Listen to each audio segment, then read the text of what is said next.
Welcome to this week's fun activity in five. I am actually really excited about this one. This is something that came out of a PDU professional development group that I'm in, where we were reviewing the new not new ACTFL standards, the revised ACTFL standards that came out over summer 2024. So as we were going through them, we came across this section of there where it says, students reading all different kinds of materials like receipts. And it listed some other examples, but the receipts one kind of hit home because we were in the middle or we were about to start reading a book where the person goes to different markets. And so I was talking with one of the other people there, and she was like, I think you could totally do receipts. And I was like, okay, that seems like, where am I going to find receipts? I don't know how I'm going to do that. Um, have these kids ever seen a receipt, etc. So I decided to hit up Magic School and had Magic School make receipts for me. So it was super easy. I basically told it I wanted students to compare prices of the same items at different markets. And then I wanted students to be able to visit multiple types of markets within the like greater area.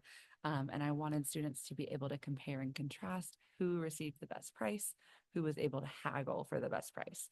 So I had it make me receipts for three different clients. Um, and I had students compare and contrast them using a sheet that looked like this. You can see the different markets, the different items that they bought, how much they bought, if it was a good price or not a good price.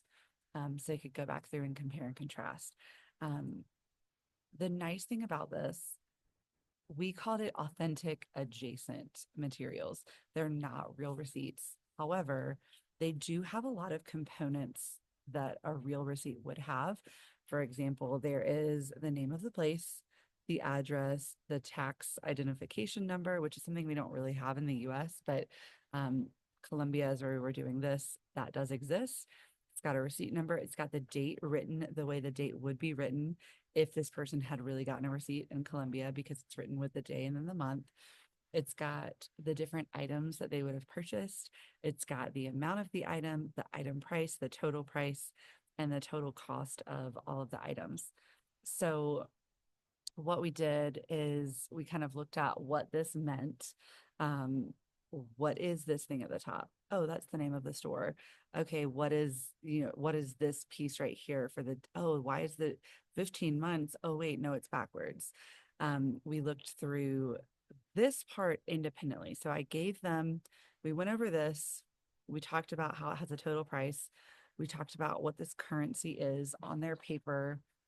They have an estimation. I rounded up at the time of this. It was about one US dollar for 4,000 Colombian pesos.